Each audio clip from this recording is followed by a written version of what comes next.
मन की प्रसन्नता बहुत बड़ा तप है। हर समय मन को प्रसन्न रखना बहुत बड़ी साधना है, बहुत बड़ा लाभ है, जिसका हर समय मन प्रसन्न रहता है। जानते हो किसका मन प्रसन्न रहता है? जिसका मन प्रभु से अपनापन कर लिया है। मन को सदैव प्रसन्न रखना है तो भगवत संबंध से ही मन प्रसन्न रह सकता है। ये मन चंचल क्यों रहता है, अशांत क्यों रहता है? ये जितना विषयों का चिंतन करेगा, जितना नाशवान परिवर्तनशील वस्तु व्यक्ति स्थान का संबंध स्वीकार करेगा, उतना ही जलेगा, उतना ही अशांत रहेगा, उतना ही चंचल रहेगा। त्यागात शांति अनंतरम, जितना ऐसा वस्तु व्यक्ति स्थान का राग त्याग करेगा, उतना ही शांत हो जाएगा, उतना ही आनंदित हो जाएगा, उतना ही प्रसन्न हो जाएगा। मना प्रसादः, यदि आप मन को प्रसन्न करना चाहते हैं तो किसी भी व्यक्ति वस्तु स्थान का इसे संबंध न रख ले पावे, ये सावधानी रखना। और होता क्या है, बोले चलो मनोरंजन करते हैं, कहां? किसी व्यक्ति में, किसी वस्तु में, किसी स्थान में, किसी द्रव्य में। होता क्या है, मनोरंजन होता नहीं, एक नई जलन, एक नई चिंता, एक नई कामना, एक नई वासना, एक नया फसाव। चले थे आनंद लेने और फंस गए। हमारा मन प्रसाद, मन प्रसन्न कब होगा? बहुत ध्यान की बात है। भगवान कह रहे त्यागात शांति अनंतरम, यदि आप शांति देना चाहते हो अपने मन को, आनंद देना चाहते हो, प्रसन्नता पाना चाहते हो, तो आप वस्तु व्यक्ति स्थान के संबंध से रहित कर दो अपने मन को। एकमात्र प्रभु के चरणारविंद में आप अपने मन को लगा दो, फिर आप देखें आपका मन सदैव प्रसन्न रहेगा। क्योंकि प्रभु अविनाशी है, वस्तु व्यक्ति स्थान परिवर्तनशील है। वो एक रस प्रसन्न रह ही नहीं सकता जिसका वस्तु व्यक्ति स्थान से संबंध है, नहीं रह सकता।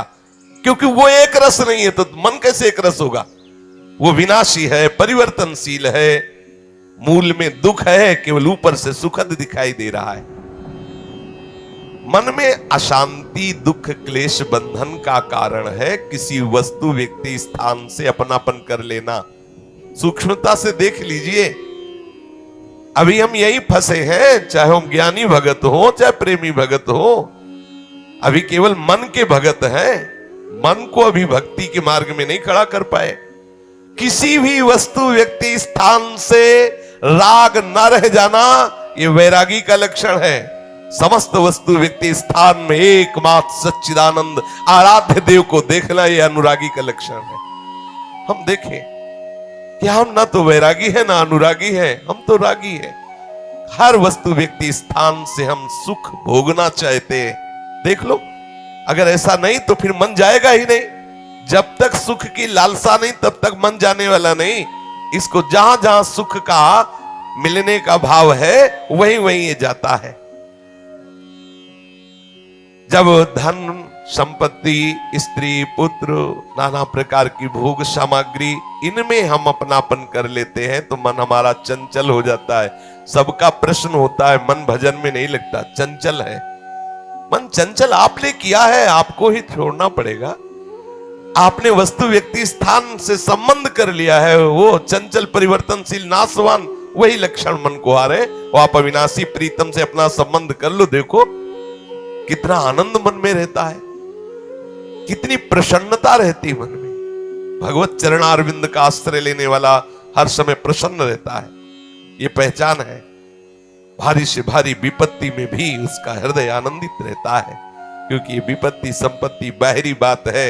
वो जिस आनंद में मगन है वहां न विपत्ति का न संपत्ति का, दोनों का प्रवेश नहीं, न हर्ष न शोक का। इसलिए मना प्रसादा, साधक ध्यान दे संतुष्टा येन केनवा।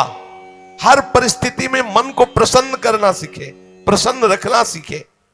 परिस्थिति में प्रसन्न तभी रह सकते हैं जब भगवत चरणारविंद का आश्रय नहीं। कभी परिस्थितियां किसी को चैन नहीं लेने देती, कभी संयोग, कभी वियोग, कभी हर्ष, कभी शोक, कभी अनुकूल, कभी प्रतिकूल, कभी मान, कभी अपमान। इसी द्वंद्व में हम पिसते रहते हैं।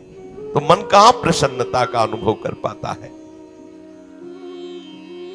मन की प्रसन्नता के लिए सांसारिक वस्तु, व्यक्ति, परिस्थिति, देश काल, घटना आदि को लेकर के हम अपनापन, अहम करके उसे ना माने। जैसे ये व्यक्ति मेरा है, ये वस्तु मेरी है, ये स्थान मेरा है, ये अमुक अमुक मेरी। अब आपका मन प्रसन्न नहीं रहेगा, जलेगा, अशांत रहेगा। अपने स्वार्थ या अभिमान को लेकर किसी का पक्षपात न करना। यदि आप अपने मन को प्रसन्न रखना चाहते हैं तो अपने स्वार्थ की पूर्ति के लिए या अभिमान की पूर्ति के लिए किसी का पक्ष न लेना। किसी का मंगल करने के लिए, किसी को आनंद प्रदान करने के लिए हम भले सलाह दे दें, लेकिन अपना अहंकार पोषण करने के लिए, अपने स्वार्थ की पूर्ति के लिए हम पक्षपात न लें। नहीं, हमारा मन प्रसन्न नहीं रह पाएगा। मन को सदा दया भाव से युक्त रखे, क्षमा भाव से युक्त रखे। दूसरों को कैसे हम सुख पहुंचावें, ऐसे मननशील बने। सदैव सुख देवे को चाव चित, सब सोहित निष्काम। सबको सुख पहुंचाऊं लेकिन किसी से सुख पाने की लालसा ना हो, मन प्रसन्न रहने लगेगा। मन में जब दूसरों के हित की भावना होती है तो प्रसन्नता का प्रादुर्भाव होता है। और सदैव मन को प्रसन्न रखने के लिए थोड़ा भोजन पाना सीखें, कम बोलना सीखें, कम सोना सीखें और सदैव भगवान नाम जपना सीखें। अखंड प्रसन्नता आ जाएगी। मानते हैं प्रारब्ध के अनुसार शरीर रोगी हो सकता है, परिस्थिति प्रतिकूल आ गई, संसार ने तुम्हारा त्याग कर दिया, लोग निंदा करते हैं, लेकिन आप प्रसन्न रहेंगे क्योंकि आपने बहुत बड़े करुणा निधान आनंद समुद्र प्रभु का आश्रय ले लिया है। उस आश्रय में जो बाधक भाव है उनका त्याग कर दीजिए। अधिक भोजन करने वाला कभी प्रसन्न नहीं रह सकता। और बड़ी विचित्र ये जिह्वा है, ऊब गए भगवान। रोज इसे पवाओ, लेकिन रोज नए नए पदार्थ, पेट बढ़ता चला जा रहा है, मांस पेशियां बढ़ती चली जा रही, कब्ज बढ़ती चली जा रही है और जिह्वा खाते खाते बूढ़ी होने जा रही, फिर भी और खाओ और खाओ। पता नहीं कब तक खाओ खाओ खाओ। भोजन पर साधक ध्यान दे, नहीं तो आनंद का जो विषय मन की प्रसन्नता है वो आप नहीं धारण कर पाएंगे। बोले हित परमित भोजी, थोड़ा सरल, स्वाद रहित, स्वास्थ्य वर्धक, सतोगुणी भोजन पाया जाए। स्वाद रहित भोजन बहुत आवश्यक